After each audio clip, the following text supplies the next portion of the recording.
A hithen ychydig ddyddiau cyn y Nadolig, dyma geisio cofnodi prysurdeb 4 mis cyntaf y llywyddiaeth, mwyn i chi ddarllen yn y Gwanwyn. Gan gychwyn gyda'r penwythnos preswyl gwych a gawson ni'n Aberystwyth ddechrau Medi, gyda diolch arbennig i nawdd gan Arfor. Os oeddech chi yno, fe fyddwch yn gwybod faint o lwyddiant oedd. Os nad oeddech, fe gawswch golled. Roedd na chydig o luniau'r digwyddiad yn y wawr, ond rhaid i chi fod yno i deimlo'r cynnwrf, yr hwyl, a'r fath amrywiaeth o sgyrsiau, cyngherddau ac arddangosfeydd, heb sôn am y bwyd. Rhowch eich enw ar gyfer Llambed yr Pont Steffan mis Medi nesaf, cyn gynted ag y medrwch. Doeddwn i rioed wedi dathlu dydd o Wain Glyndŵr, ond mae rhanbarth Dwyfor yn ei ddathlu'n flynyddol, ac fe ges i a Golwen fy ffrind ein gwadd atyn nhw ar Fedi'r 15 a mwynhau swper a chwmniaeth ardderchog. Ddechrau Hydref fe ddim yn cynnal cyfarfod yn yr Wyddgrig, a braf oedd gweld wynebau o'r gorffennol, ond heb eu cwrdd ers talwm. Yna, i sioe ffasiynau a the yng ngwyl ranbarth Maldwyn efo Tegwen yn Llanfechain, pentre na fi mi erioed ynddo o'r blaen. Mi o'n i'n gwybod y byddwn yn dod i adnabod Cymru well yn y swydd yma. Roedd na ddillad ac ategolion hyfryd o siop leol yno. Dathliad i'n llongyfarch wedi i drefnu gan ranbarth Meirionydd wedyn yng Ngelli Lydan ar noson stormus iawn, a chael sypreis hyfryd o weld Jill Lewis, Betha Picton Davies a Tegwen yno.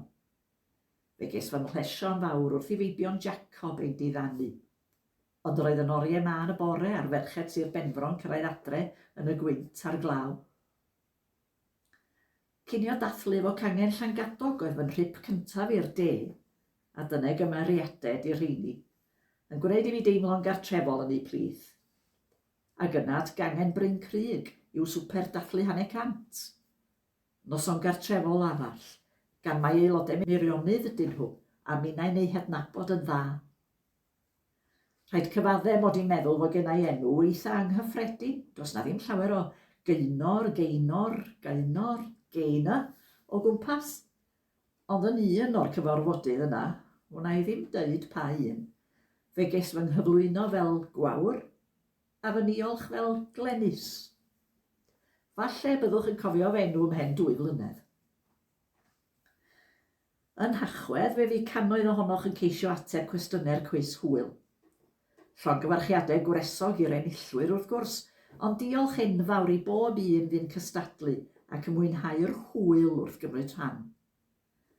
Fel arfer ydw i wrth fy modd fel rhan o dîm Cangen Mawddwy, ond yn y swyddfa yn Aberystwyth oeddwn i eleni, yn rhyfeddu at brysurdeb ac effeithiolrwydd y staff, wrth ateb galwadau ffôn a chofnodi marciau ac enwau o bob cwr o Gymru. Mwyn i mi gael cyhoeddi'r gangen fuddigol a'r rhai oedd mor agos a'r raglen radio Caryl Parry Jones.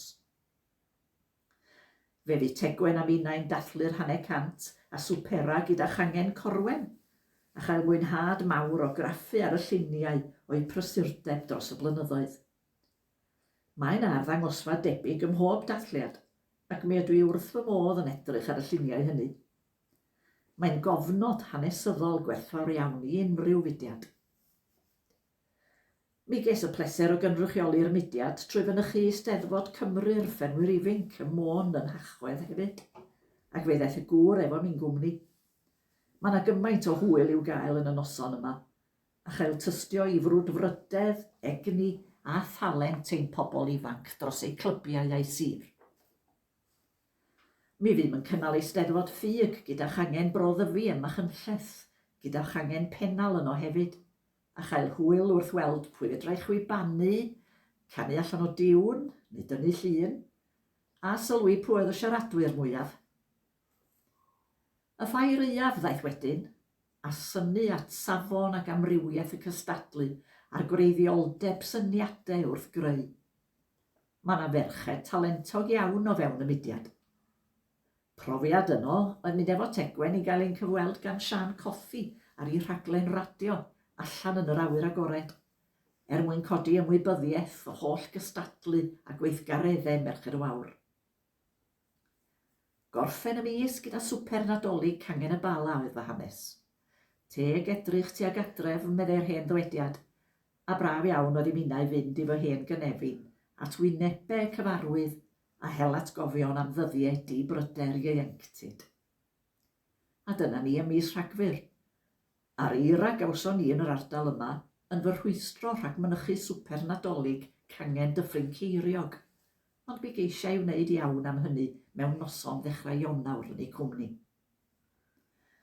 Mae'n siŵr fod eich rhanbarth chi wedi cynnal gwasanaeth Nadolig, a fe gynhalwyd ein gwasanaeth llith a charol ni ym Meirionydd yn Ninas Mawddwy am y tro cyntaf.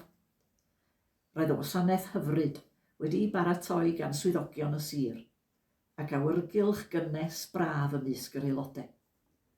Paned am inspai wedyn yn neuadd y pentref, a phawb yn dal i siarad, heb hast i fynd adref. Noson arbennig. Fe fu mam ginio Nadolig gydag aelodau Cangen Deidraeth yr wythnos ddiwetha, ac yna un arall gyda'r staff a'r swyddogion yn Aberystwyth. Mae'n beryg y byddai'n edrych fel Twrci erbyn 2024. Yn ystod hyn i gyd, mae'r sgarffiau a'r mwclis gwddw wedi cyrraedd y swyddfa o bob cyfeiriad, a ninnau'n ei gwerthu am bris resymol ar bob cyfle, mwyn elusen ambiwlans awyr Cymru. Fe ddion yn ffodus o dderbyn tua 950 o bunnau yn y casgliad yng Ngwasanaeth Fore Sul y penwythnos preswyl, ac erbyn hyn mae bron i 1,800 o bunnau yn y coffre. Diolch i bawb am y rhoddion ac am y prynu. Wyddon ni ddim pryd fyddwn ni mewn ar gyfwng ac angen y gwasanaeth yma arno ni.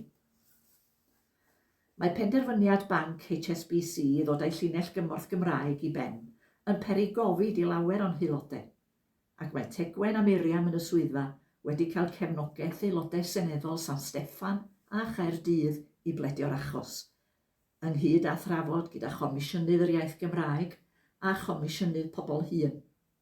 Fe gawn weld beth ddaw o hyn i gyd. Ydych chi'n dilyn y cyfarfodydd Zoom? Ar ôl cychwyn y cysylltiad technolegol yma rhwng aelodau yn ystod y cyfnod clo a gweld mor llwyddiannus oedd, mae'r arfer yn parhau a rhaglenni gwych wedi eu trefnu'n fusol erbyn hyn.